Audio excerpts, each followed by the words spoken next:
আজকেও আমরা চলে যাব রাজুর কাছে এবং রাজুকে আবারও জিজ্ঞেস করব যে তুমি তো একটা প্রবলেমের কথা বললা এর আগে, একটা সলিউশন আমরা করে দিলাম, এছাড়াও কোনো প্রবলেম আছে কিনা তোমার কাছে? অনেক ক্লায়েন্টই এক্সচেঞ্জ বিষয়টা বুঝে না। অনেক ক্লায়েন্টই বলে যে ভাই আপনি প্রোডাক্টটা আগে পাঠিয়ে দেন, আমরা প্রোডাক্টটা হাতে পেলে পরে আমরা প্রোডাক্টটা পাঠিয়ে দেব। অনেক সময় যে প্রোডাক্ট মিসিং আসে, অনেক সময় প্রোডাক্ট আমাদের হাতে আসে না, অনেক সময় দেখা গেছে যে আমাদেরকে 3টা ছবি দিছে, 3টা পাঠাইছে কিন্তু আসছে 2টা।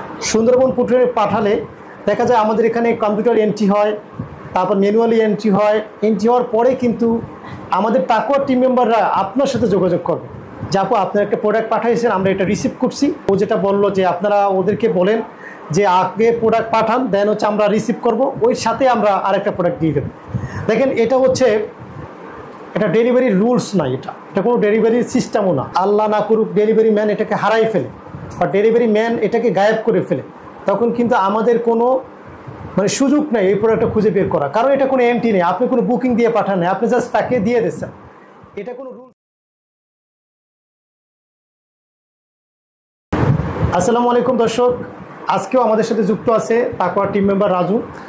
রাজুকে আমরা গত পর্বে আমরা তাকে জিজ্ঞেস করছিলাম যে সে যেহেতু অনলাইন ডিপার্টমেন্টে কাজ করে এবং অর্ডার সরবরাহ করে, এই অর্ডার নিতে গিয়ে তার আসলে কোন কোন প্রবলেমগুলো তার কাছে বেশি মেজর মনে হয়। তার মধ্যে একটা প্রবলেম এর আগেও বলছিল, এটার সলিউশন করার চেষ্টা করছি আমরা। আজকেও আমরা চলে যাব রাজুর কাছে এবং রাজুকে আবারও জিজ্ঞেস করব যে তুমি তো একটা প্রবলেমের কথা বললা এর আগে, একটা সলিউশন আমরা করে দিলাম, এছাড়াও কোনো প্রবলেম আছে কিনা তোমার কাছে? আছে স্যার, যেরকম মনে করেন অনেক ক্লায়েন্টই এক্সচেঞ্জ বিষয়টা বুঝে না। যেমন আমাদের কাছে যে ক্লায়েন্টটা অর্ডার করে, আচ্ছা, উনি প্রোডাক্টটা এক্সচেঞ্জ করতে চায়, আমরা তো এক্সচেঞ্জ করে দিই অবশ্যই। সেই ক্ষেত্রে অনেক ক্লায়েন্টই বলে যে ভাই আপনি প্রোডাক্টটা আগে পাঠিয়ে দেন, আমরা প্রোডাক্টটা হাতে পেলে পরে আমরা প্রোডাক্টটা পাঠিয়ে দেব। আচ্ছা আচ্ছা। এই ক্ষেত্রে আর কি হয় যে অনেক সময় যে প্রোডাক্ট মিসিং আসে, অনেক সময় প্রোডাক্ট আমাদের হাতে আসে না, অনেক সময় দেখা গেছে যে আমাদেরকে 3টা ছবি দিছে, 3টা পাঠাইছে কিন্তু আসছে 2টা। এখন তো কাস্টমারকেও আমরা দোষ দিতে পারতেছি না এখানে। আচ্ছা আচ্ছা। এই সমস্যাটা হচ্ছে মেন সমস্যা। আচ্ছা আচ্ছা। দর্শক, রাজু যে কথাটা বলছে কথাটা খুবই গুরুত্বপূর্ণ একটা কথা এবং সহমত পোষণ করছি, যেহেতু একটা বড় প্রবলেমের কথা বলতেছে। এই একটা ভুল বোঝাবুঝির সৃষ্টি হওয়ার কথা এখানে। মূলত রাজু যেটা বলতে চাচ্ছে সেটা হচ্ছে আপনারা যে এক্সচেঞ্জের যে বিষয়টা, আমি শুরুতেই আপনাদেরকে যারা ভিডিওটা দেখছেন সবাইকে বলবো আমাদের এক্সচেঞ্জ সম্পর্কিত 3 থেকে 4টা ভিডিও কিন্তু ইউটিউবে এবং ফেসবুকে দেওয়া আছে, আপনি চাইলে সেই ভিডিও দেখে এসে এই ভিডিওটা দেখতে পারেন। আর যদি আপনি সরাসরি এই ভিডিও দেখতে চান তারপরে একটু যুক্ত করতে চাই, আমাদের যেহেতু এক্সচেঞ্জ পলিসি আছে, তো আপনার জন্য সুবিধা হবে এটাই, আপনি যদি সুন্দরবন কুরিয়ারে আপনার যে প্রোডাক্টটা সেল হয় না সেই প্রোডাক্টটা যদি সুন্দরবন কুরিয়ারে পাঠান, সুন্দরবন কুরিয়ারে পাঠালে দেখা যায় আমাদের এখানে কম্পিউটার এন্ট্রি হয়, তারপর ম্যানুয়ালি এন্ট্রি হয়। এন্ট্রি হওয়ার পরে কিন্তু আমাদের টাকুয়ার টিম মেম্বাররা আপনার সাথে যোগাযোগ করবে যে আপু আপনার একটা প্রোডাক্ট পাঠাইছেন, আমরা এটা রিসিভ করছি, এখন আপনি কি লাগবে আপনি বলেন, আমরা আপনাকে এক্সচেঞ্জ করে দেব। দেখুন আমাদের দায়িত্ব হয়ে যায়, যখন আমাদের ওয়্যার হাউসে আপনারা যখন এক্সচেঞ্জ প্রোডাক্ট আসে তখন কিন্তু আমাদের দায়িত্ব হয়ে যায় আপনাদের সার্ভিসটা দেওয়ার জন্য বা আপনাদের এক্সচেঞ্জ করে দেওয়ার জন্য।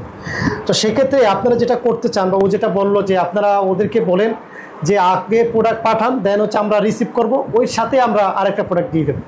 দেখেন এটা হচ্ছে এটা ডেলিভারি রুলস না, এটা কোনো ডেলিভারি সিস্টেমও না। দেখেন আপনাকে আমরা কি প্রোডাক্ট পাঠাচ্ছে সেটা তো একে আমরা দেখতেছি না, এবং ওখানে যে রাইডার আছে সেটা কিন্তু আপনি নতুন করে কোনো কোম্পানি কুরিয়ার কোম্পানিতে এন্ট্রি দিয়ে পাঠাচ্ছে না, আমরা এখান থেকে এন্ট্রি দিচ্ছি, সেটার এগেনস্টে আপনি একটা প্রোডাক্ট পাঠিয়ে দিচ্ছেন, সেটা কোনো কুরিয়ার বুকিং দিয়ে পাঠাচ্ছে না। দেখেন এই প্রোডাক্টটা যদি ডেলিভারি আল্লাহ না করুক ডেলিভারি ম্যান এটাকে হারাই ফেলে বা ডেলিভারি ম্যান এটাকে গায়েব করে ফেলে, তখন কিন্তু আমাদের কোনো সুযোগ নেই এই প্রোডাক্টটা খুঁজে বের করা, কারণ এটা কোনো এমটি নেই, আপনি কোনো বুকিং দিয়ে পাঠান নেই, আপনি জাস্ট তাকে দিয়ে দিচ্ছেন।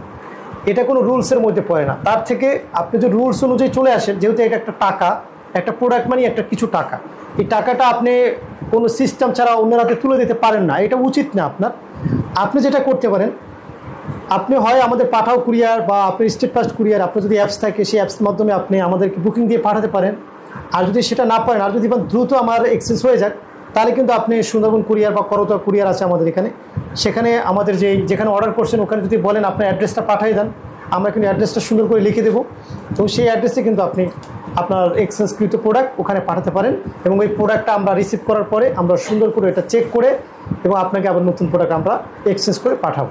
সো আশা করি ভিডিওটা বুঝতে পারছেন এবং রাজু যেটা বললো এটার সমাধান আশা করি সমাধান হয়ে গেছে এবং ভবিষ্যতে আমরা চেষ্টা করব বা আপনারাও আমাদেরকে হেল্প করবেন।